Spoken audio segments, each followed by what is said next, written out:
Pada hari-hari ini, media dan pers barat berkata bahwa para Ahmadi berbicara tentang ajaran Islam yang damai. Tetapi mayoritas umat Islam tidak membicarakan ajaran tersebut.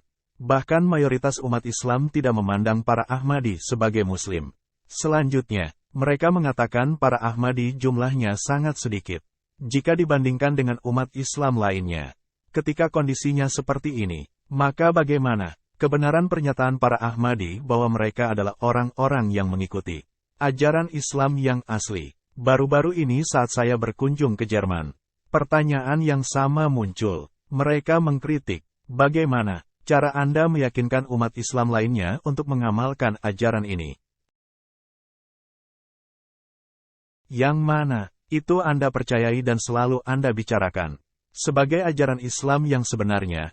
Jawaban kita terhadap kritikan mereka akan selalu tetap, bahwa kita selalu membicarakan ajaran Islam, yang memang dapat kita buktikan, terdapat di dalam Al-Quran, hadis, dan sunnah, serta pengamalan Hadrat Muhammad Rasulullah Shallallahu Alaihi Wasallam.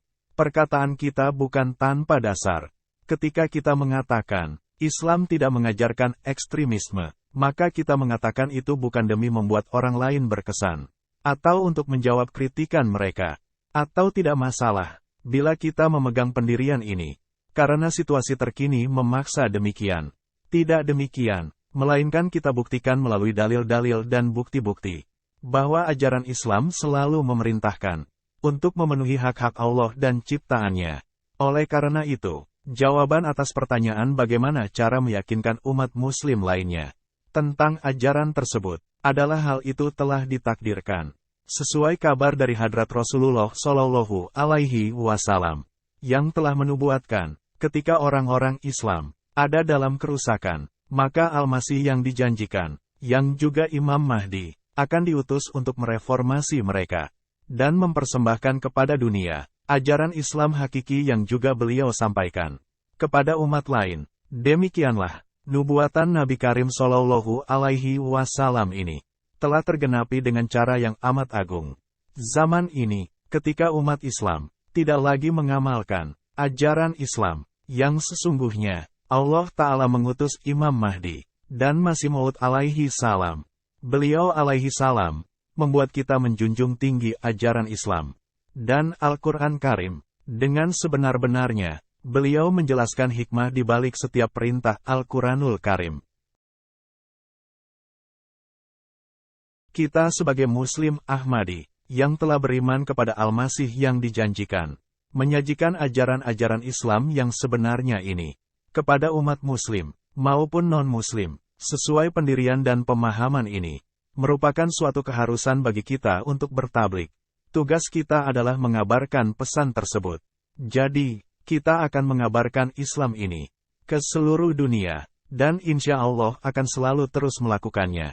Kemajuan sebuah jemaat ilahi dan para pengikut Nabi tidak terjadi dalam hitungan hari, melainkan jemaat tersebut akan tersebar dan maju secara perlahan. Kepada para pengkritik khususnya media barat, yang mengatakan, bagaimana cara kalian mendorong umat Islam lainnya untuk mengamalkan ajaran ini?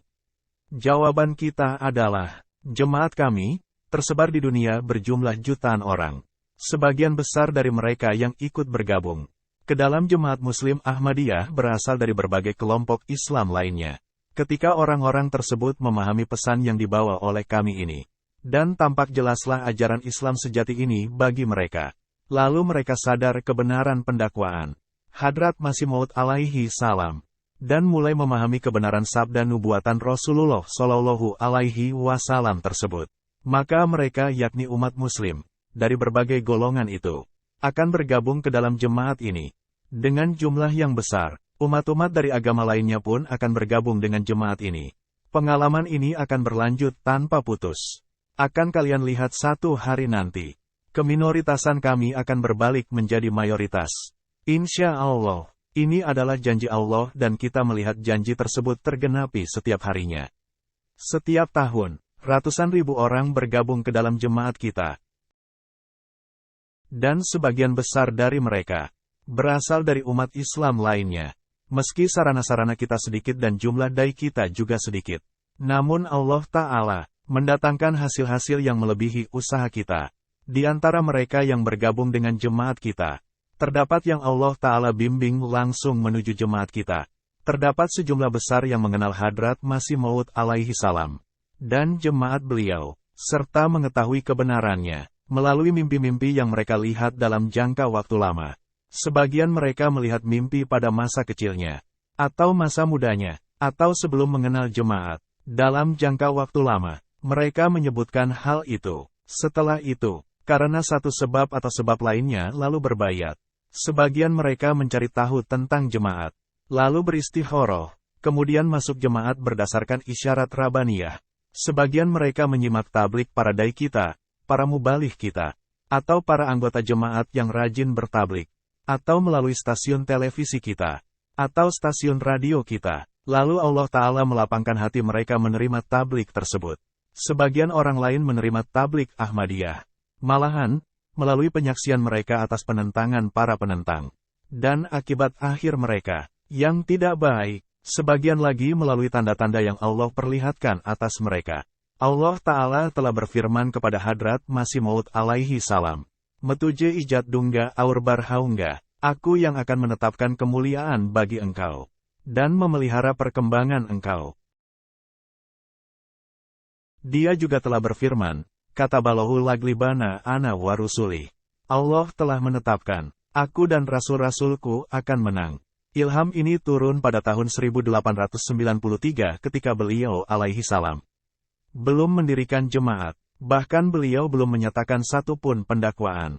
Beliau alaihi salam belum mengumumkan sebagai Al-Masih dan Al-Mahdi, dan yang mengenal beliau pun hanya sedikit orang saja. Sebagaimana dia juga berfirman, Lamu badala li kalimatihi, tidak ada yang dapat mengubah kalimatnya. Ada juga ilham-ilham lain dalam jumlah banyak, yang mengabarkan berita gembira perkembangan dan kemajuan jemaat. Di antaranya ialah meterai kalis aurdilimihi bongkagarwah bibar haungga. Aku akan memperbanyak golongan pecinta engkau yang jujur dan tulus ikhlas. Ketika Allah telah menjanjikan kepada beliau, yang mana saat itu beliau hanya seorang saja, perihal perkembangan dan kemajuan jemaat. Lalu tersebarnya jemaat beliau pada hari ini, di tiap negeri, dan masih saja bertambah jumlahnya secara terus-menerus. Dan tiap hari bergabung dengan jemaat sejumlah besar orang-orang baru, maka keraguan apa lagi yang tersisa atas kemajuan dakwah beliau? Saya akan menyampaikan beberapa contoh tentang cara Allah Ta'ala membuka jalan dan petunjuk kepada orang-orang yang bergabung ke dalam jemaat ini. Akan saya bacakan sebagian kisah mereka yang masuk jemaat. Dan beberapa orang yang bayat tersebut memperoleh petunjuk lewat mimpi. Missionary in Charge dari Kazan, Rusia menulis, kami menablighhi dan menjalin kedekatan dengan seorang kawan bernama Tuan Safiloyev. Kami selalu terlibat dalam diskusi dan tanya jawab. Setelah beberapa lama berlalu, ia pun berbayat. Lalu ia menceritakan kejadian atas bayatnya itu. Tuhan telah memperlihatkan dalam mimpi saya sedang berada di Syria. Saya melihat ada dua kelompok saling bertempur satu sama lain. Di tengah-tengah pertempuran tersebut, datanglah kelompok ketiga, yang memberikan pemahaman kepada dua kelompok itu, bahwa saling membunuh merupakan tindak kejahatan. Lalu menyarankan agar mereka berhenti bertempur, dan berdamai satu sama lain. Kemudian dua kelompok tersebut mengikuti anjuran kelompok ketiga. Mereka membuang senjata dan saling berpelukan. Lalu saya bertanya kepada seseorang yang ada dalam mimpi itu, siapakah kelompok ketiga yang mendamaikan?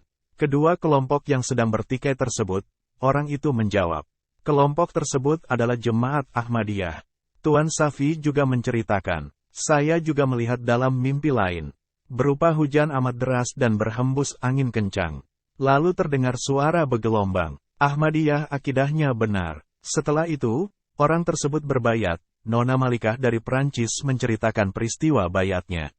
Ia berkata, pesan Ahmadiyah telah mencapai semua keluarga saya. Anggota keluarga kami biasa membicarakan soal si fulan yang mendapat hidayah melalui ruya atau mimpi lalu masuk jemaat. Saya dengarkan pembicaraan mereka namun saya tidak bicara apa-apa. Suatu hari saya memohon kepada Allah Ta'ala untuk diberikan petunjuk. Apakah Ahmadiyah itu jalan yang benar atau bukan?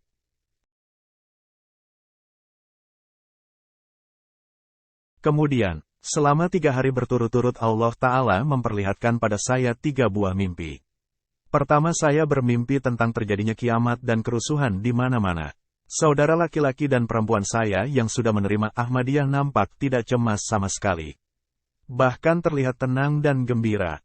Di sisi lain, saya terus-menerus menangis dan menjerit ketakutan karena melihat situasi yang sangat berbahaya tersebut. Saudara-saudara saya yang telah berbayat sama sekali tidak khawatir.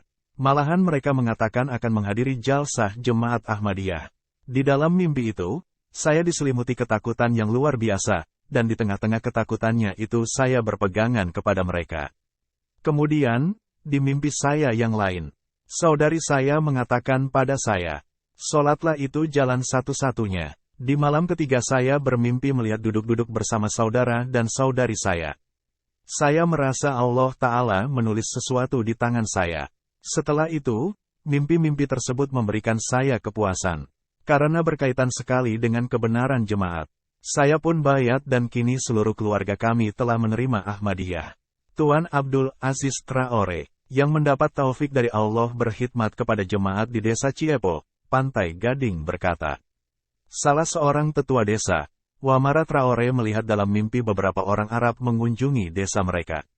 Dalam mimpi tersebut, ia mendengar orang-orang lain di desa itu berkata bahwa mereka bukan orang Arab dan harus menjauh dari mereka. Namun dalam mimpi itu ia mendengar sebuah suara yang mengatakan, "Jika kamu mencari Tuhan, maka kamu hanya akan menemukannya melalui orang-orang tersebut saja."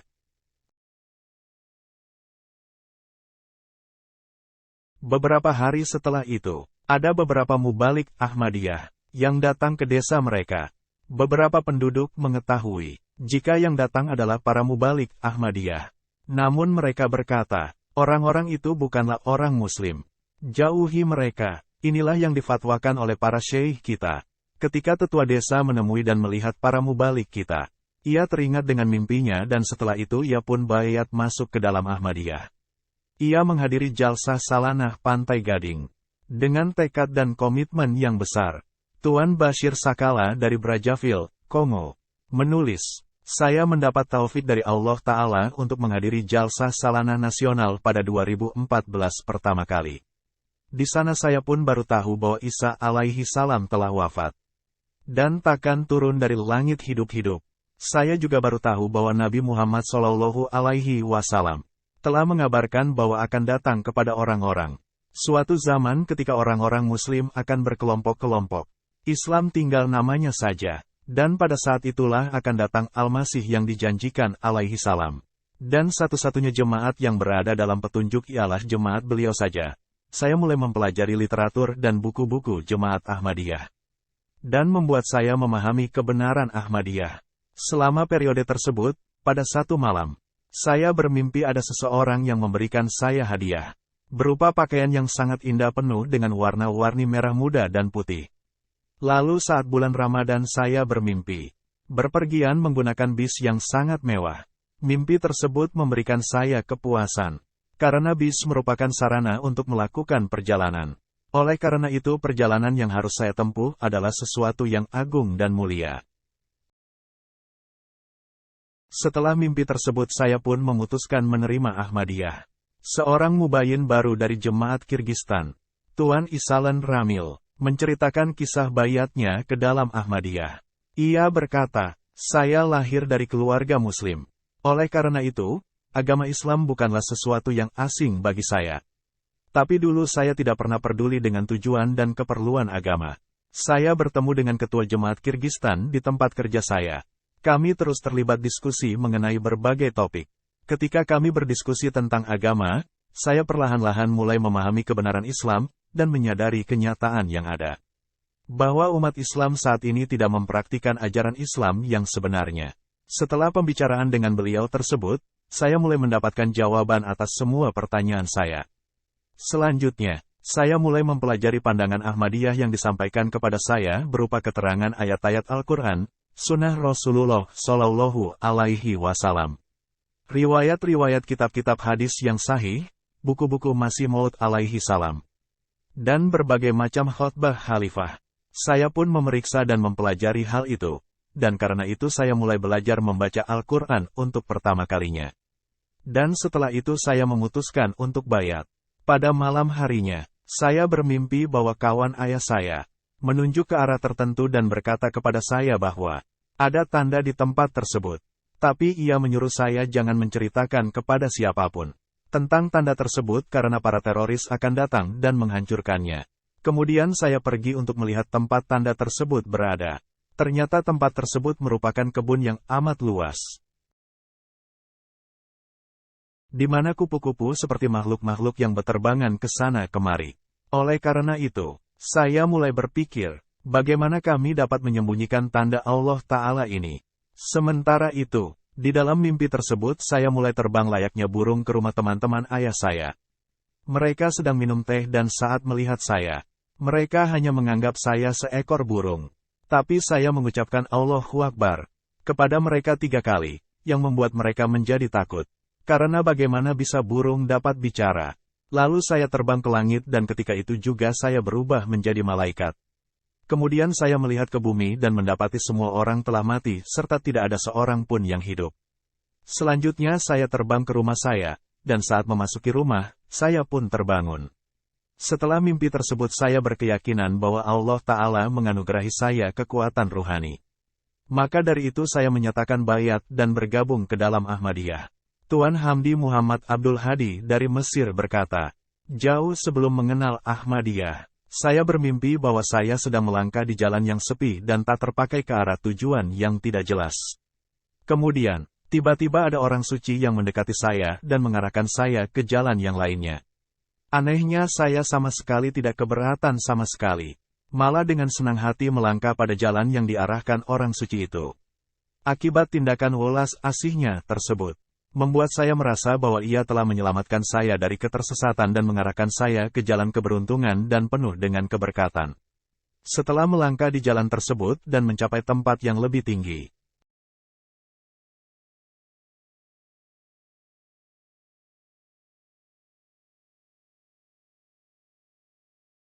saya menoleh ke arah jalan yang sebelumnya dilalui, dan melihat seorang yang jalim sedang menindas banyak orang. Melihat hal tersebut membuat saya berpikir, bahwa seandainya orang suci tersebut tidak mengarahkan saya ke jalan ini, sekarang saya pun pasti menjadi korban dari tindak kejaliman tersebut. Sebagaimana orang-orang itu, dalam mimpi itu saya merenung kemungkinan orang suci tersebut adalah Nabi Musa alaihi salam. Selang beberapa lama kemudian, saya bertemu dengan jemaat dan menyadari, jika jalan yang saya tempuh sebelumnya selama ini menuju kepada kerusakan dan kehancuran. Setelah itu saya baru paham jika orang suci yang ada di dalam mimpi adalah Hadrat Masih Maud alaihi salam. Dan jalan baru yang diarahkan tersebut adalah Ahmadiyah, yaitu Islam yang hakiki. Jadi inilah beberapa contoh yang saya telah sampaikan.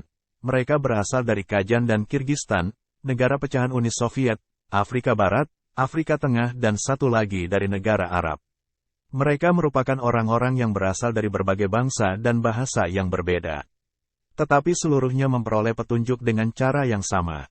Siapa yang mengarahkan mereka? Tentu saja Allah Ta'ala. Dialah yang menganugerahi petunjuk kepada mereka. Dan dia berfirman kepada hambanya, Hadrat Masih Maud alaihi salam. Mi tere halis aur dilimu hibong kagar wah bibar haungga. Aku akan memperbanyak golongan pecinta engkau yang jujur dan tulus ikhlas.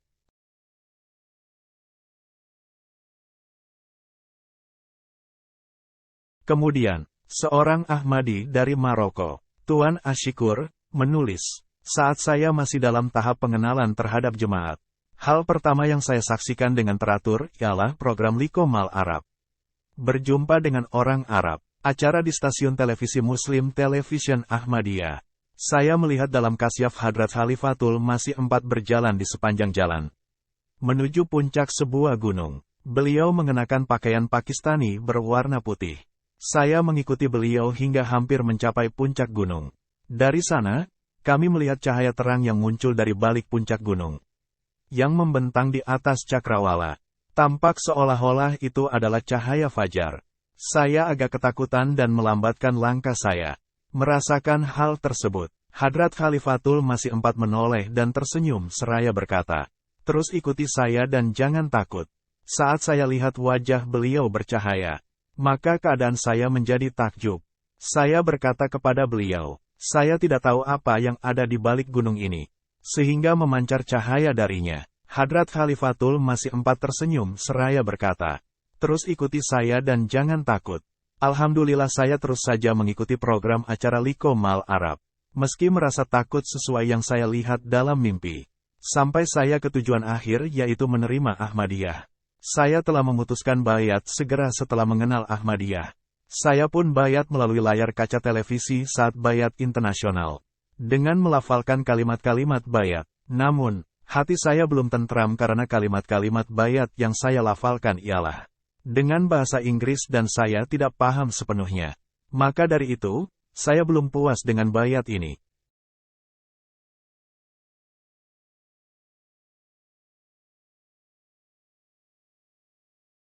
Sementara itu, saya berpandangan bayat hakiki ialah mengimani kebenaran Al-Masih yang dijanjikan dan berusaha teguh dalam mengamalkan syarat-syarat bayat. Dan saya mengamalkan hal itu.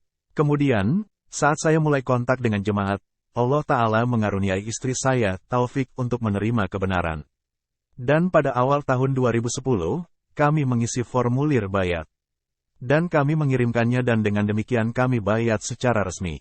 Selanjutnya, Dr. Hijaz Karim, seorang pria terhormat dari Aljazair, menceritakan kisah bayatnya. Beliau sekretaris umum di Jemaat Aljazair.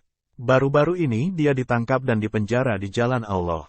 Karena kondisi jemaat yang sulit di sana berupa pelarangan dari pemerintah. Dia terus mengalami situasi yang sama. Kita berdoa semoga Allah membebaskan Ahmadi di sana. Beliau mengatakan, saya sungguh kecewa dengan ajaran yang menyimpang dan penafsiran yang salah terhadap Al-Quran. Saya pernah memikirkan setelah menyimak penjelasan para ulama, apakah mungkin itu kalam atau firman Allah. Suatu waktu saya mengetahui cara Ahmadi yang menunjuki saya Ahmadiyah dan memberitahu saya buku-buku pendiri Ahmadiyah. Sebelum saya membaca tafsir Hadrat Masih Maud alaihi salam atas Al-Quran, saya terlebih dahulu berdoa dalam sholat nafal. Supaya Allah membimbing saya ke jalan yang benar. Saat saya terus membaca tafsir tersebut, hati saya pun menjadi lapang. Tubuh saya gemetar terpengaruh kehebatan kalimat-kalimat itu. Dan saya menjadi yakin bahwa itu bukan kalimat umumnya manusia melainkan itu wahyu dari Allah. Saat saya beristikharah, tatkala telah memutuskan untuk masuk Ahmadiyah melalui bayat.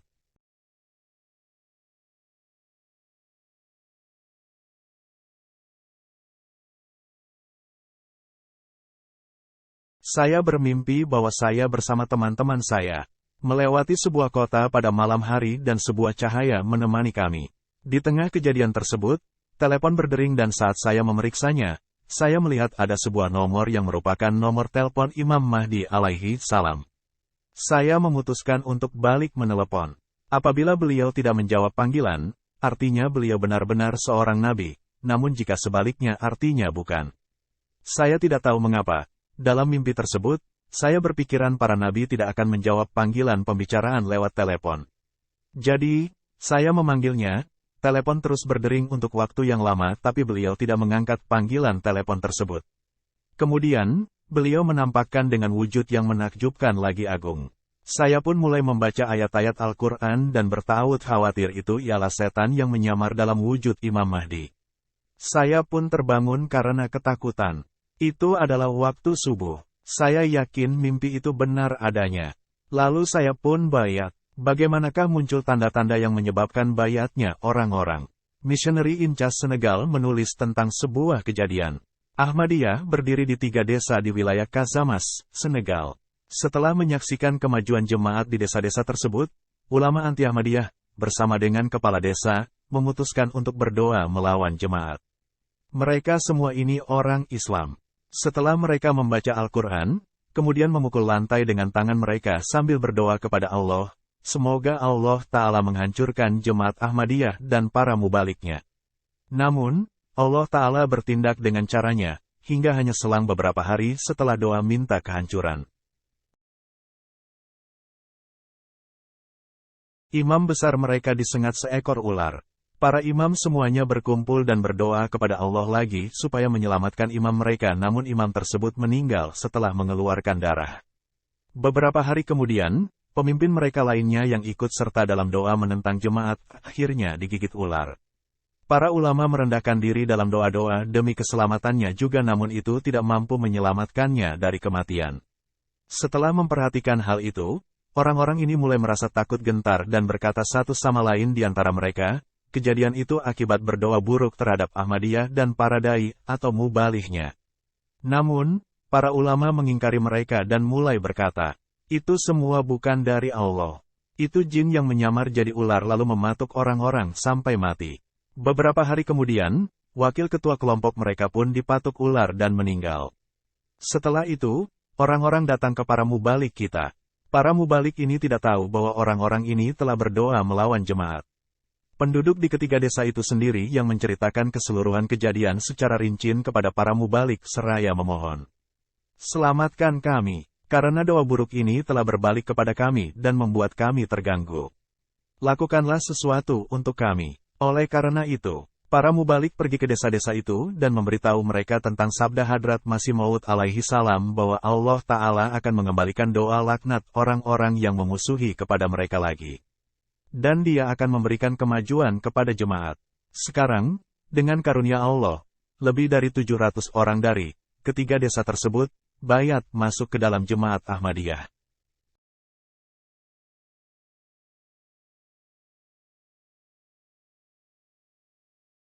Terkadang permusuhan para penentang malah membuka pintu bagi orang-orang yang berhati bersih untuk mencari dan menemukan kebenaran. Seorang mualim lokal dari wilayah Goromu di Burkina Faso menceritakan hal ini. Seorang putra seorang imam Wahabi di desa Poura menghadiri program tablik jemaat dan menyaksikan sendiri. Seorang ulama bukan Ahmadi bergelar doktor menyampaikan caci maki terhadap Hadrat Masih Maud alaihi salam. Bukannya mengemukakan dalil-dalil layaknya orang terpelajar. Kejadian ini amat mempengaruhi remaja itu begitu mendalam. Ia mulai mencari tahu soal jemaat. Ia menjadi rajin mendengarkan tablik Ahmadiyah di sebuah siaran radio. Suatu hari, ia bertanya kepada ayahnya mengenai Ahmadiyah. Ayahnya, seorang imam Wahabi, menjawab, orang-orang Ahmadiyah itu bukan Muslim. Janganlah sekali-kali mendekati mereka. Namun, ia tetap mendengarkan siaran radio itu. Ia menghubungi mubalik jemaat dan berbayat bergabung dengan jemaat. Setelah ayahnya tahu hal ini, ia mencaci maki anaknya itu dan mengusirnya dari rumah. Beberapa hari kemudian, pemuda itu menerima telepon dari ibunya yang mengatakan ketenangan rumah menghilang setelah kepergiannya. Ibunya berkata, kembalilah ke rumah dan berdamailah dengan ayahmu.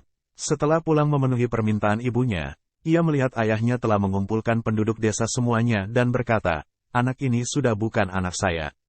Ia telah menjadi kafir. Sesuai adat kebiasaan orang Afrika, sang ayah yang amat marah akan mencaci maki keras.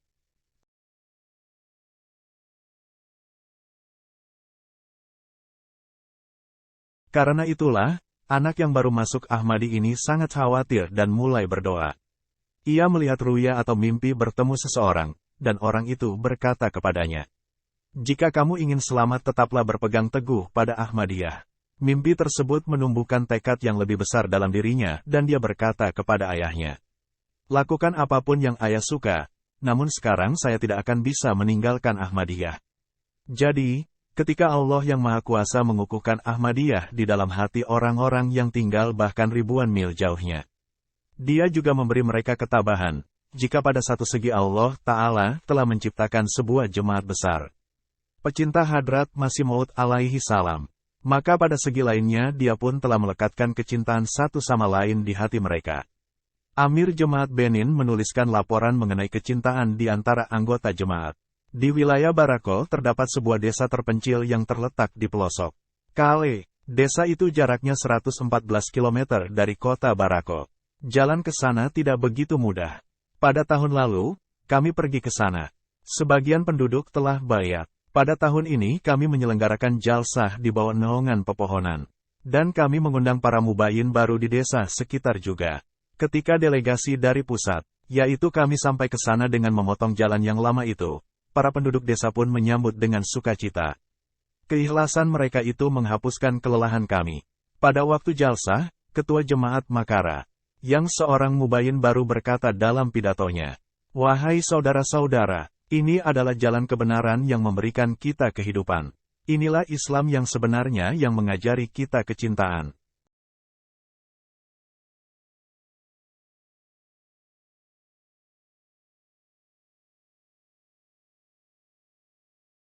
Imam non-Ahmadi telah berusaha menghapus kecintaan ini melalui penyebaran fitnah di antara kita.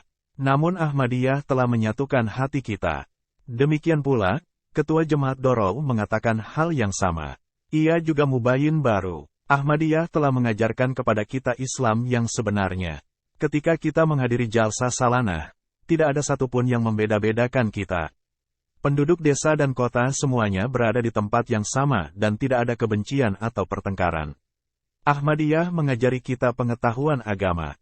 Kita pun mulai sholat. Dengan karunia Allah, seorang mubayyin baru lainnya berkata, kita bersyukur kepada Ahmadiyah yang menjadikan kita, penduduk terbelakang macam kita berubah menjadi benar-benar manusia beradab. Di sini dulu belum pernah ada seorang anak yang mengucap salam kepada ayahnya. Namun, para dai dan para mubalik Ahmadiyah mendidik kami sehingga terdengar ucapan salam di tiap tempat. Perhatikanlah, bagaimana Allah Ta'ala meyakinkan umat muslim dan non-muslim untuk menerima Ahmadiyah. Kemudian dia menguatkan keimanan mereka. Amir Jemaat Sierra Leone menulis, pada tahun lalu sebuah cabang jemaat dibentuk di Selu, di wilayah Bo, Sierra Leone. Tapi, imam masjid lokal di sana belum bayat. Beberapa waktu kemudian, imam itu mengumumkan bergabungnya ia ke jemaat. Beberapa orang jahat datang ke sana untuk menimbulkan fitnah. Mereka berkata kepada sang imam, masjid yang Anda imami ini bermazhab fikih Malikiyah. Maka dari itu, Anda harus meninggalkan Ahmadiyah atau mencopot diri dari keimaman di masjid ini. Imam itu pun menjawab, saya menerima Ahmadiyah setelah penelitian dan pembelajaran yang cukup lama. Karena saya imam maka saya lebih paham soal-soal agama lebih banyak dibandingkan kalian. Maka dari itu, saya katakan kepada kalian bahwa Ahmadiyah ialah Islam hakiki. Saya berikan pada kalian masjid dan keimaman masjid ini. Merupakan hal yang mustahil saya yang melepaskan diri dari Ahmadiyah.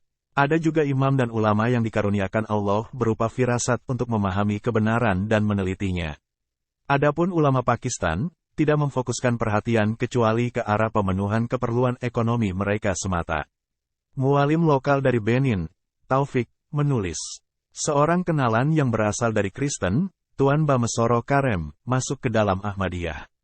Dia mengundang kami ke desanya, Heti, untuk bertablik di sana. Ia mengatakan, saya seorang Ahmadi. Meski tidak ada seorang pun di desa ini yang menerima Ahmadiyah, ataupun seberapa besar penentangan yang saya hadapi, saya tetap seorang Ahmadi dan saya akan terus bertablik. Inilah semangat untuk tablik di kalangan Ahmadiyah baru, yang mana para Ahmadi lama pun harus memperoleh pelajaran dari ini. Selesai bertablik di desanya, 20 orang pun bayat. Beberapa lama kemudian, dikirimlah kepada mereka seorang mahasiswa Jamiah Ahmadiyah di Nigeria untuk memberikan tarbiyat. Sejumlah 100 orang lain lagi menerima Ahmadiyah. Imam masjid lokal melihat bertambahnya jumlah jemaat, mulailah ia menentang jemaat dan menyampaikan kalimat penentangan terhadap jemaat tiap hari, yaitu di dini hari subuh. Namun, keimanan para Ahmadi tetap kokoh. Saya menyerahkan rumah saya kepada jemaat sebagai masjid. Dengan karunia Allah, para Ahmadi sholat Jumat dan salat Id di dalamnya. Imam masjid lokal melihat terus bertambahnya jumlah jemaat, ia pun pergi ke rumah Tuan Bamesoro dan mulailah ia mengkafirkan beliau. Tuan Bamesoro berkata, ketika saya masih beragama Kristen, tidak ada satupun orang yang mengenalkan saya soal Islam. Anda pun belum pernah. Namun, sekarang, ketika saya telah masuk Islam melalui Ahmadiyah, Anda mengkafirkan saya. Saya seorang Ahmadi dan akan mati sebagai Ahmadi. Imam masjid lokal itu pun keluar dari sana dengan kegagalan. Tuan Bamesoro pun menjadi dai yang aktif dengan karunia Allah. Ia mempunyai semangat kuat untuk bertablik. Dengan bersemangat ia bertablik meski terdapat penentangan imam tersebut dan orang-orang baru yang berbayat pun bertambah. Dai lokal dari Burkina Faso, Tuan Konati Abdul Hayy menuliskan laporan. Seorang mubayyin baru, Tuan Diallo Ibrahim mengabarkan bahwa ia dulunya biasa meminum khamer atau minuman keras meski ia seorang muslim sampai-sampai orang-orang muslim lainnya menganggapnya seorang gila. Dan tidak ada seorang pun yang mendekatinya. Suatu kali ia sakit dan tak ada satupun yang menengoknya. Ia mendengarkan radio Ahmadiyah. Kemudian, ia pun mendapatkan hidayah dari Allah Ta'ala sehingga bergabung dengan jemaat. Ia berhenti meminum khamr. Namun, ia menderita sakit yang kedua kalinya. Sakit tersebut demikian keras sehingga ia menyangka akan mati. Ia lalu berdoa, "Ya Rob, jika Imam Mahdi yang mana saya berbayat kepadanya itu seorang yang benar, anugerahilah saya hidup yang lama." Allah Ta'ala pun mengabulkan doanya. Bukan hanya ia selamat dari penyakitnya saja, bahkan menjadi sehat dan dapat menghadiri jalsah salanah. Setelah itu, ia berkata, "Ini semua berkat iman kepada Imam Mahdi. Jika saya hidup hari ini maka itu karena keimanan kepada kebenaran." Seorang kenalan dari Pantai Gading, Tuan Dembele menceritakan peristiwa masuk ke dalam Ahmadiyah. Ia berkata, "Saya biasa menyembah berhala. Suatu hari saya melihat dalam mimpi bahwa seorang wanita tua memberi saya panci air dan sebuah sajadah, lalu berkata, 'Anda harus melaksanakan salat.' Saya tidak paham mimpi ini.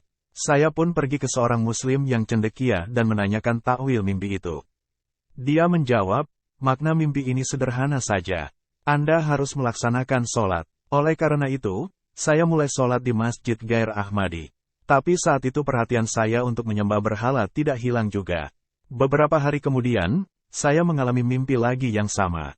Seseorang perempuan datang dan berkata, 'Anda harus sholat.' Saya menjadi cemas dan bertanya-tanya pengertian mimpi ini karena bukankah saya telah melaksanakan sholat. Lalu, saya menceritakan mimpi ini kepada saudara laki-laki saya yang adalah seorang Ahmadi. Dia berkata, interpretasi mimpi ini adalah bahwa Anda harus bergabung Ahmadiyah. Oleh karena itu, saya mengambil nasihatnya dan menghubungi seorang mubalik jemaat dan mengambil bayat setelah melakukan penelitian. Meski saya telah sholat pada masa sebelumnya, namun seiring itu hati saya cenderung pada berhala. Tetapi, setelah menerima jemaat, pikiran saya pun dapat menghapus perihal berhala. Sholat hakiki pun dimudahkan. Saya pun dapat mengenal Tuhan secara hakiki. Setelah menerima Ahmadiyah, saya menemukan Tuhan hakiki berkat Ahmadiyah saja. Dalam peristiwa para mubayin baru terdapat pelajaran bagi para Ahmadi lama. Seorang mubalik dari Kajan, Rusia, menulis, pada bulan Juni tahun 2014, Tuan Farid Ibrahim, yang adalah anggota jemaat Kajan, memasang foto Hadrat Masih Maud alaihi salam di tokonya. Dan menulis di bawahnya dalam bahasa Rusia kata-kata berikut ini. Ini adalah Al-Masih Imam Mahdi yang kedatangannya sudah lama ditunggu-tunggu. Bersamaan dengan itu dia juga menulis link situs jemaat. Tokonya terletak di area pasar utama dan sekitar 10.000 orang melewatinya setiap hari dan melalui cara tersebut mereka menjalin kontak dengan jemaat. Bukalah cara-cara baru pertablikan. Dan ini adalah salah satu cara seseorang melakukan tablik. Seorang Ahmadi Pakistani baru-baru ini datang ke Kajan untuk kepentingan bisnis. Ia mengirimi saya foto toko orang jemaat itu yang memasang foto Hadrat Masih Maud alaihi salam. Dalam ukuran besar, saya kira itu tempat miliknya. Ahmadi Pakistani itu menulis, saya berdiri di sana memandangi foto itu. Orang-orang melewati toko itu. 2 orang bukan Ahmadi dari Pakistan juga ada di sana. Memandangi foto itu. Salah seorang berkata kepada temannya, tampaknya ini foto Tuan Mirja dari Kadian. Seorang perempuan yang mendengar perkataan mereka berkata sambil menunjuk ke foto, inilah Imam Mahdi yang telah datang. Saya mendengar perkataan ini dan berlalu dari situ. Inilah jalan-jalan tablik yang ditemukan orang-orang. Tuan Amir dari Burkina Faso menulis, salah satu anggota baru kami, Tuan Parah Idris yang berkata, suatu hari setelah mengucapkan janji bayat, saya bermimpi bahwa keadaan saya sebelumnya tertutup kegelapan. Sementara itu tempat saya berpijak sekarang keadaannya dipenuhi cahaya. Setelah itu, saya bangun tidur. Sebelum jemaat, beliau seorang Wahabi. Setelah melihat mimpi itu, beliau mulai berkata kepada teman-temannya, jika kalian hari ini ingin mendapatkan hangatnya cahaya, maka cahaya hakiki hanya ada di Ahmadiyah saja. Sebab, di dalam Ahmadiyah ada nijam khilafat. Dan dengan khilafat, kami akan tertolong. Dengan karunia Allah, Tuan Parah menjadi orang yang rajin bertablik di jalan Allah. Dan melakukan usaha besar di bidang tablik. Jadi, Allah Ta'ala secara bertahap membawa orang-orang menuju ajaran Islam yang benar dan insya Allah, melalui Hadrat Masih Maud alaihi salam, pesan sejati Ahmadiyah tersebar luas dan unggul di seluruh dunia. Semoga Allah memungkinkan kita masing-masing untuk ambil bagian dari berkat-berkat ini dengan terus-menerus mengundang orang lain ke jalan Allah. Setelah sholat Jumat, saya akan mengimami 2 sholat jenazah gaib. Yang pertama adalah almarhumah Ibu Khursid Rukaya Sahibah, istri Maulvi Manjur Ahmad Sahib Ganoke, salah satu darwis Kadian. Sesuai takdir Allah, beliau meninggal pada tanggal 1 September hari Jumat dan juga hari Haji Akbar. Inna lillahi wa inna ilaihi rojiun. Almarhumah berasal dari keturunan Mirza Kabiruddin, sahabat Hadrat Masih Maud alaihi salam. Suami almarhumah ialah seorang mubaligh lokal. Mereka menikah pada 1956. Mereka mewakafkan diri di semua keadaan sulit dan susah dan menghabiskan waktu hidupnya dalam kesabaran dan kesyukuran. Almarhumah dawam dalam sholat tahajud dan juga berdoa. Beliau orang yang sangat ramah, pecinta khilafat, dan peduli terhadap mereka yang memerlukan. Beliau seorang yang salehah. Beliau biasa mendengarkan khotbah-khotbah saya di MTA dengan rajin dan menasehati anak-anaknya juga untuk menyimak khotbah-khotbah saya. Beliau telah sakit dalam waktu lama. Meskipun jemaat telah menyediakan kemudahan pengobatannya, tapi beliau tidak menerimanya. Beliau meminta anak-anaknya untuk merawatnya dengan sarana pribadi mereka hingga pada waktu akhir. Almarhumah adalah seorang musia. Beliau memiliki 2 putra dan 2 putri. Salah satu menantunya yang saat ini tinggal di Prancis berasal dari Maroko. Semoga Allah yang Maha Kuasa meninggikan derajat almarhumah dan memungkinkan anak-anaknya melanjutkan perbuatan baiknya. Jenazah kedua adalah Dr. Salahuddin Sahib yang tinggal di New Jersey, Amerika Serikat. Beliau adalah putra Maulvi Imamuddin Sahib, mubalik yang pernah bertugas di Indonesia. Beliau meninggal pada tanggal 10 September 2017. Setelah menderita serangan jantung. Inna lillahi wa inna ilaihi rojiun. Almarhum menyelesaikan gelar doktornya di bidang sains dari New Jersey. Pada masa Khalifatul Masih IV, beliau sering berkunjung dan di sela-sela hari liburnya. Dan berkhidmat di kantor sekretaris pribadi. Beliau juga bekerja sebagai bagian dari staf keamanan. Entah itu pekerjaan kantor atau tugas pengamanannya, beliau selalu menyelesaikan tugasnya dengan penuh tanggung jawab. Beliau memiliki kualitas mulia yang bisa menarik orang ke arahnya, dan membuatnya populer di kalangan orang-orang. Dia tinggi dan memiliki pengetahuan yang produktif, doktor yang kompeten dalam keahliannya, dan sebagai tambahan spesialisasinya ialah dia pendidik. Terlepas dari sifat-sifat ini, beliau memiliki sifat yang sangat rendah hati dan lemah lembut. Beliau memiliki kualitas untuk bisa mengadakan percakapan dengan orang-orang dari semua lapisan masyarakat. Seperti telah saya katakan, beliau berkhidmat di kantor sekretaris khas dalam waktu lama. Khususnya di zaman Khalifatul Masih IV rahimahullah. Beliau juga berkhidmat di bidang keamanan dengan rajin. Amir Jemaat Amerika menulis, Dr. Salahuddin anggota Jemaat New Jersey. Beliau bekerja di Jalsa Salana sebagai panitia bidang diafat. Upayanya amat tulus dan intensif. Pengkhidmatannya dalam Jalsa dapat menjadi contoh bagi kita. Beliau biasa menyiapkan diri menghidmati para tamu Hadrat Masih Maud alaihi salam tiap waktu. Bukannya karena serakah akan kedudukan. Beliau biasa berkata, saya tidak ingin sesuatu kedudukan. Melainkan saya ingin agar Anda yakni Amir Jemaat Amerika meminta saya berkhidmat di bidang jenis apa yang Anda inginkan. Dia amat setia terhadap khilafat. Saya mengenalnya dari Rabwah sejak kecil. Bahkan di masa khilafat saya melihat bahwa dia memelihara hubungan kesetiaan khusus, yang merupakan hubungan kasih sayang dengan khilafat. Semoga Allah yang Maha Kuasa meninggikan statusnya. Beliau belum pernah menikah, sehingga, semoga Allah memberikan keteguhan kepada saudara perempuannya. Semoga Allah memungkinkan anak keturunan Maulvi Imamuddin Sahib untuk melanjutkan kebajikannya.